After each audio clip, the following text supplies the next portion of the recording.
bendiga, amados hermanos. El día de hoy llevaremos a cabo nuestro estudio semanal y estaremos hablando acerca de la resurrección del Señor Jesucristo. Como todos sabemos y todos conocemos, después de la pasión, después de la semana de la pasión del Señor Jesús, el Señor Jesús se levantó de entre los muertos. Hoy hablaremos acerca de la resurrección, de este suceso glorioso de la resurrección, donde el Señor Jesús, ¿verdad?, tuvo a bien levantarse entre los muertos y mostrarnos a nosotros que hay vida después de la muerte. Para muchas personas, ¿verdad?, hay ciertas dudas acerca de lo que sucedió, pero el día de hoy lo estaremos hablando a la luz de la palabra, y la palabra del Señor nos guiará hacia la verdad de lo que aconteció, sucedió en aquel día. En el libro de Marcos, en el capítulo 16, en el verso 1 al 13, le voy a dar lectura rápidamente. Dice la palabra del Señor: cuando pasó el día de reposo, María Magdalena, María madre de Jacobo y Salomé compraron especies aromáticas para ir a ungirle, y muy de mañana, el primer día de la semana, vinieron al sepulcro, ya salido el sol. Pero decían entre sí: ¿quién nos removerá la piedra de la entrada del sepulcro?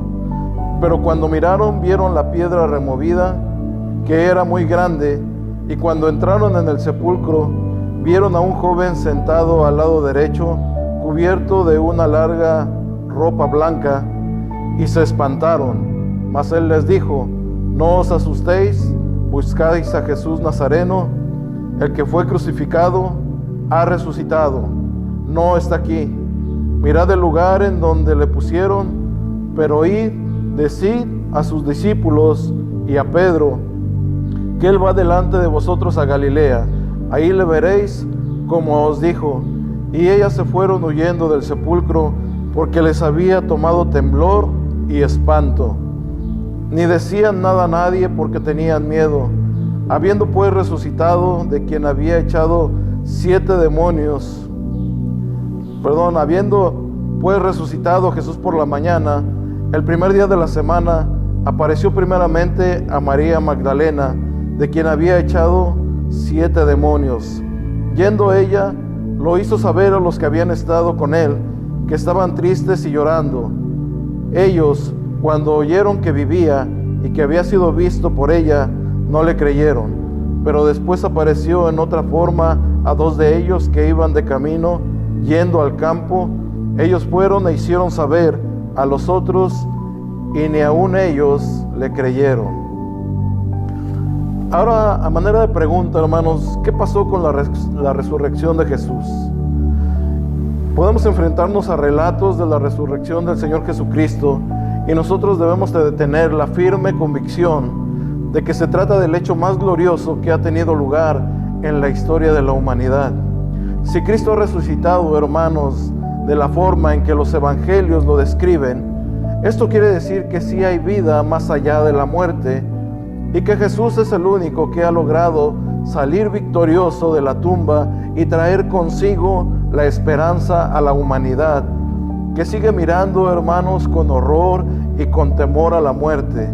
Por otro lado, hermanos, si ignoramos la resurrección del Señor Jesucristo, si no tuviéramos fe en esa resurrección, no nos queda otra alternativa a nosotros más que esperar el fin de nuestros días, tratar de llevar una vida aquí en este mundo lo mejor que podamos, viviendo o sobreviviendo con lo mejor, porque no tenemos una esperanza, no tenemos confianza que hay una resurrección. Bíblicamente, hermanos, nos encontramos con aquel grupo de hombres y de mujeres que vieron a Jesús después de que Él resucitó. Podemos ver la ilusión y podemos ver la pasión, hermano, con la que proclamaban ese milagro de la resurrección.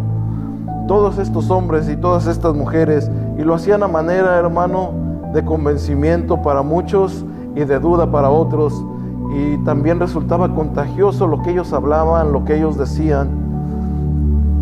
Amados hermanos, ¿acaso se trata simplemente de una mentira inventada con el fin de perpetuar la memoria de Jesús? Muchos lo piensan así, y si solo fuera eso, ¿cómo podríamos entender?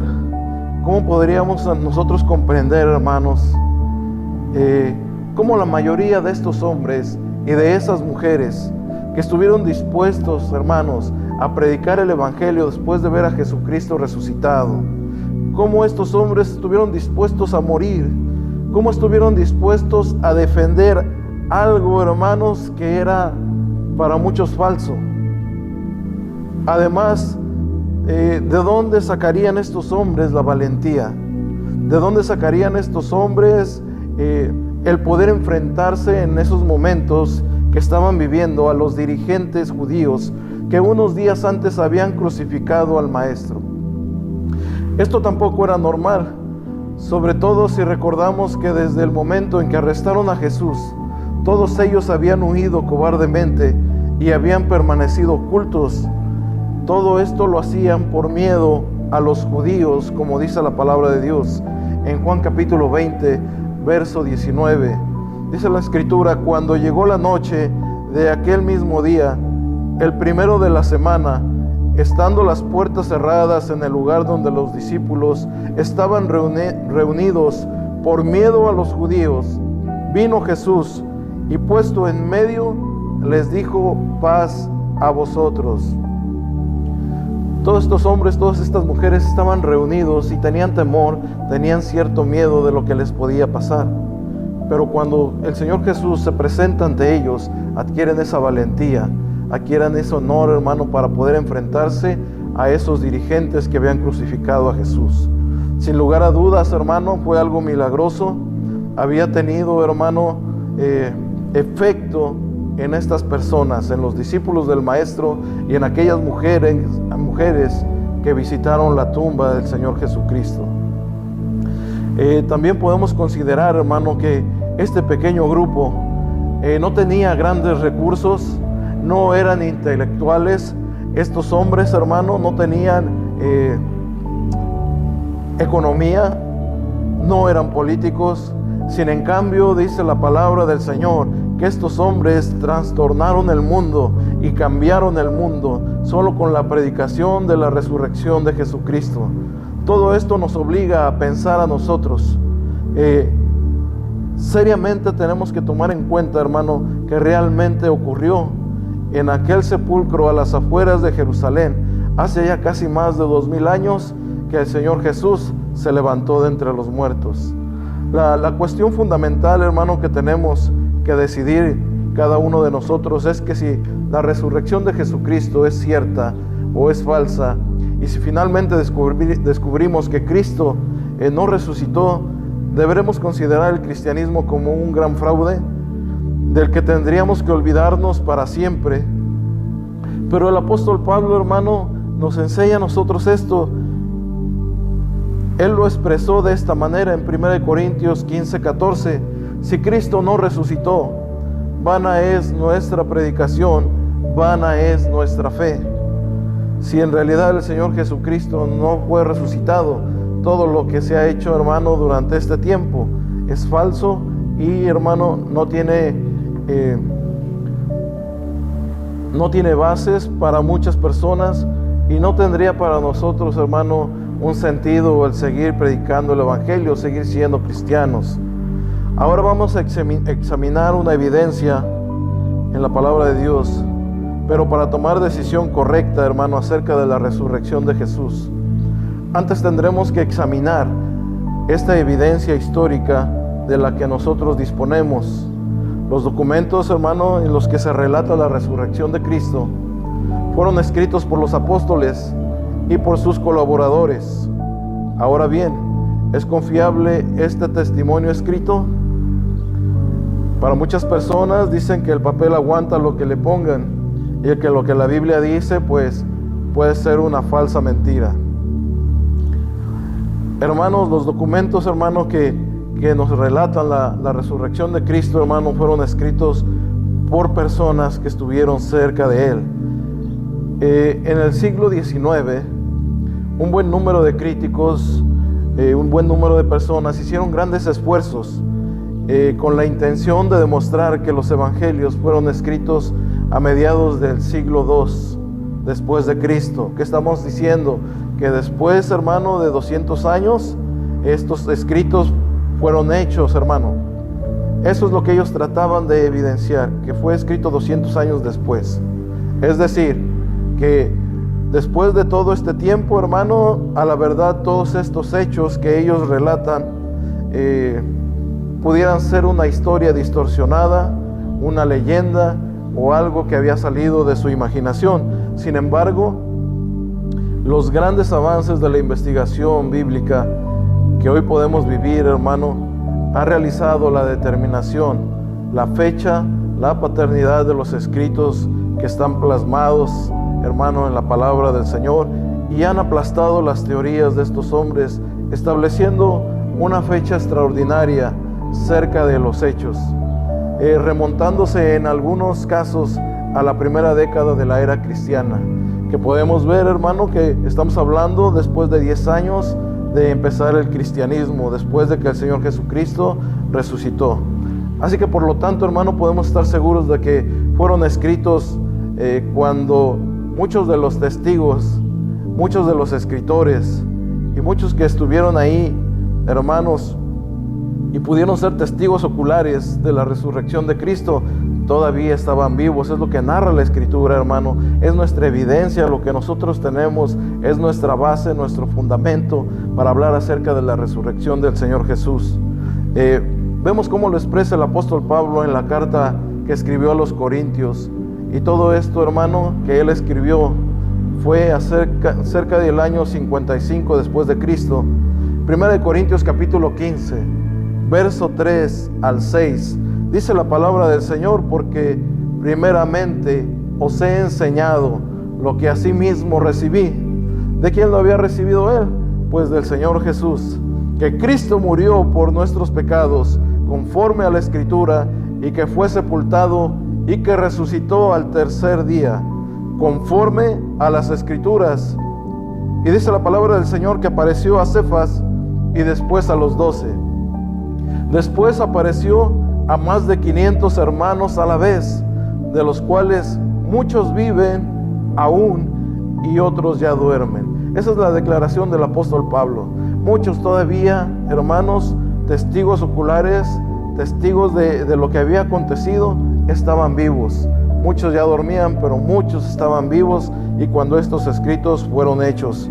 Así que, hermanos, esta es nuestra evidencia bíblica de que la resurrección del Señor Jesús, relatada en la palabra de Dios, es, hermano, algo real. Notamos, hermano, que cuando el apóstol Pablo escribe esta carta, muchos de los testigos de la resurrección todavía estaban vivos, y se les podía consultar lo que había acontecido, lo que había pasado, hermano, en aquel lugar. Ahora bien, ¿cómo han respondido los críticos ante nuevas evidencias? Porque aún, hermanos, estamos en el 2021 y mucha gente sigue negando acerca de la resurrección de Jesús. Pues una vez, hermano, que quedó demostrado que los documentos históricos fueron escritos por los testigos oculares de los hechos, volvieron a desarrollar nuevas teorías con la clara intención de negar la resurrección del Señor Jesucristo. Algunos de ellos, hermano, no ocultan sus prejuicios al acercarse a la historia, algunos que claramente condicionan sus conclusiones. Se trata de personas que afirman que los milagros no existen, así que, puesto que la resurrección de Jesús es un milagro, necesariamente tiene que ser falsa. Esto es, hermano, a los pensamientos de estas personas. Y ahí se acaba su investigación, ahí termina. Para ellos es falso y ahí concluye. Son gente, hermano, que tiene mente estrecha para poder entender la palabra de Dios. Acuérdense, hermanos, que el Espíritu Santo es nuestro guía, es quien nos enseña a nosotros, y está, hermano, lejos de ellos para poderles mostrar lo que en realidad aconteció. Amados hermanos, mucha gente sigue afirmando que esto fue falso y no pueden comprobarlo, hermano, con los aparatos científicos que existen el día de hoy. Para nosotros nos parece que tal actitud, hermano, es muy prepotente, el decir que Jesucristo no resucitó. Además, no tiene, hermano, en cuenta que la resurrección de Jesús se trata de un hecho histórico que ocurrió, hermanos, hace siglos, y que por lo tanto no puede ser verificado con ningún aparato tecnológico de nuestra generación, sino que tiene que ser investigado sobre la base y sobre los principios históricos.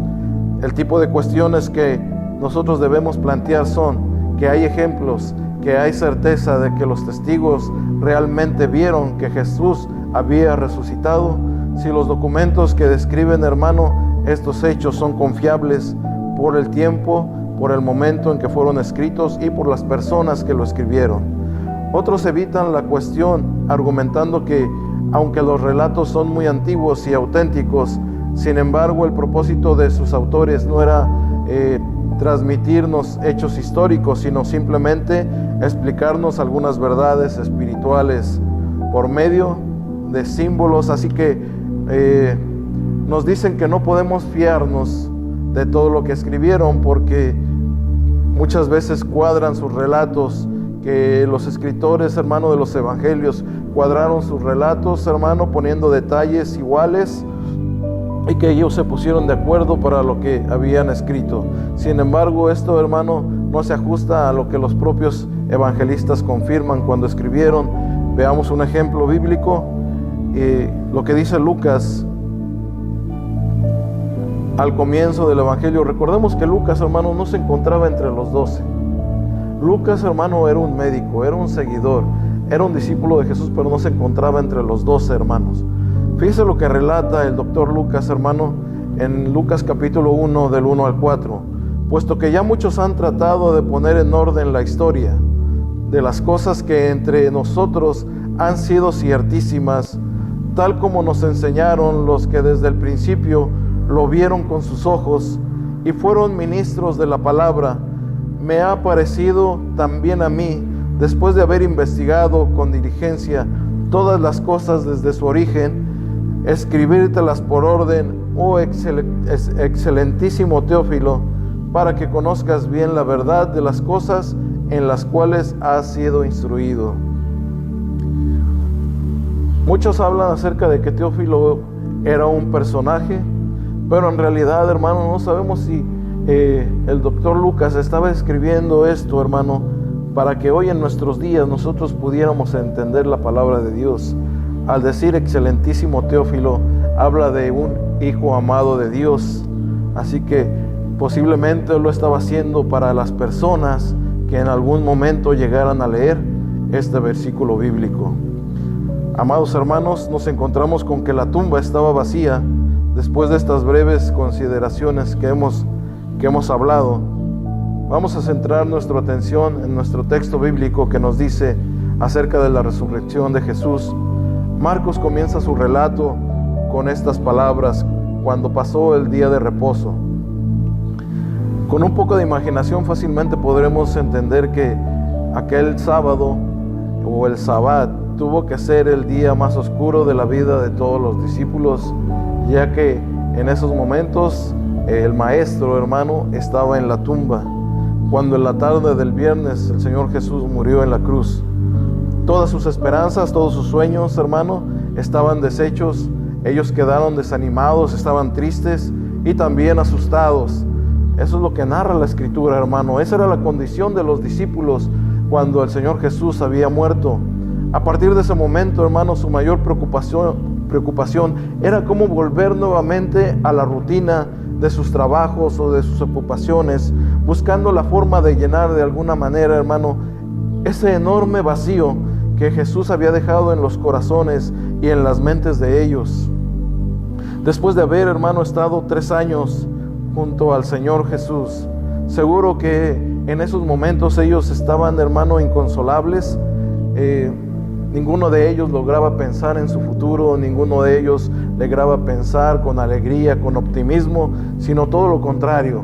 Estos hombres, hermano, dentro de la desesperación, sin saber lo que podría pasar, hermano, con ellos. Ellos sabían que Jesús estaba muerto y hasta ahí, hermano, se habían acabado sus esperanzas. Ellos no veían un futuro, hermano.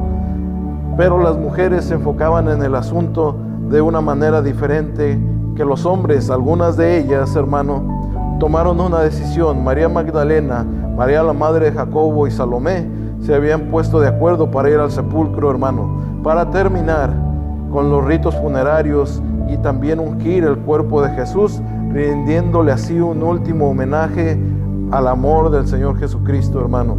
Lucas nos dice que había también otras mujeres que fueron al sepulcro de mañana. Estas mujeres tomaron esa decisión, hermano. Fueron diferentes a los hombres, aquellos que estaban encerrados, que estaban agobiados, que estaban tristes. Ellas tomaron la decisión de ir al sepulcro y culminar, hermano, con esos ritos funerarios. Esto nos hace pensar que seguramente hubo varios grupos de mujeres que estuvieron ahí con la intención de juntarse en el sepulcro del Señor. Eso es lo que describe Lucas en el capítulo 24, verso 10. Era María Magdalena y Juana y María, madre de Jacobo, y las demás con ellas. Habla acerca de más mujeres, hermano, quienes dijeron estas cosas a los apóstoles. Ahora bien, ¿qué ocurrió, hermano, cuando ellas llegaron ahí? Pues para su sorpresa encontraron que el sepulcro estaba vacío y también se les apareció un ángel que les informó de que Jesús había resucitado. Por lo tanto, hermanos, la primera evidencia de la resurrección de Jesús es una tumba vacía, una tumba en la cual la piedra había sido removida. Amados hermanos, la piedra estaba sellada, tenía el sello, hermano, de el emperador romano. Nadie podía mover esos sellos, hermano. Nadie debería de haber movido esos sellos, porque, hermanos, estas personas, hermano, hubieran sido penalizadas al mover esos sellos. Sin en cambio, todos sabemos, todos conocemos, conforme a la Escritura, amados hermanos, que fue el poder de Dios el que removió esa piedra. Así que, hermanos, esta es la evidencia, hermano, la tumba vacía. Así lo han interpretado los críticos.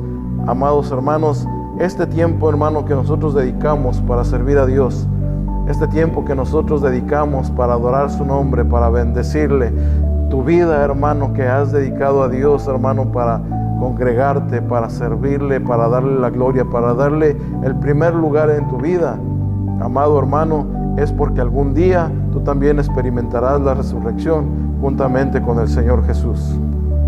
Muchos hablaron acerca de que los discípulos robaron el cuerpo. Muchos decían esto. Esto lo estaremos hablando, hermano, en el siguiente video. Esperamos en Dios que esto nos sirva, hermano, para poder comprender más las Escrituras, y que la palabra del Señor es viva, es eficaz, y que es nuestra lámpara, hermano, para guiarnos a conocer la verdad. Que el Señor les bendiga grandemente, amados hermanos, y esperamos en Dios que cada uno de ustedes se encuentre con bien, y que estos videos sea, hermano, para beneficio de nuestra vida cristiana. Bendiciones. Vamos a declararlo. Vamos a decirle: grande y fuerte es nuestro Dios. Grande y fuerte es nuestro Dios. Grande y fuerte es nuestro Dios. Grande y fuerte es nuestro Iglesia. Grande y fuerte es nuestro Dios. Grande y fuerte es nuestro. Que se escuche tu voz.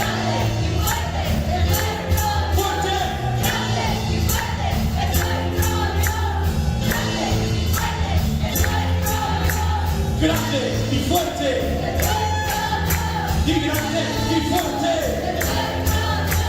grande y fuerte, y grande y fuerte es nuestro Dios.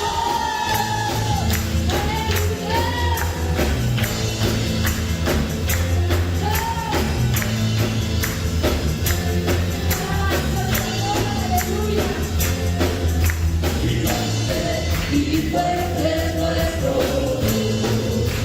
Díselo fuerte. Y grande y fuerte es nuestro Dios. Una vez más.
grande,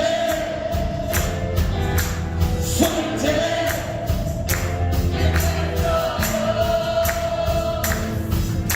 Y grande,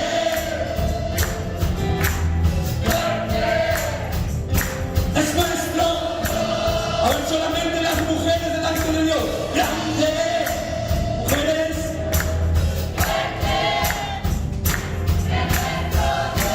Ahora venga, varones. Grande, fuerte, hombres. Es nuestro. Una vez más, varones. Grande.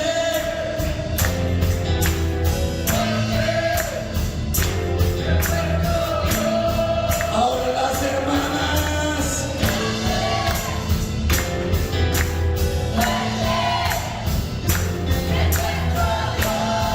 Ahora la iglesia completa.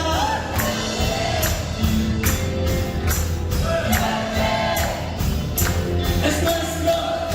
Ahora con júbilo. Y grande y fuerte nuestro Dios. Grande y fuerte nuestro Dios. Grande y fuerte nuestro Dios. Grande y fuerte.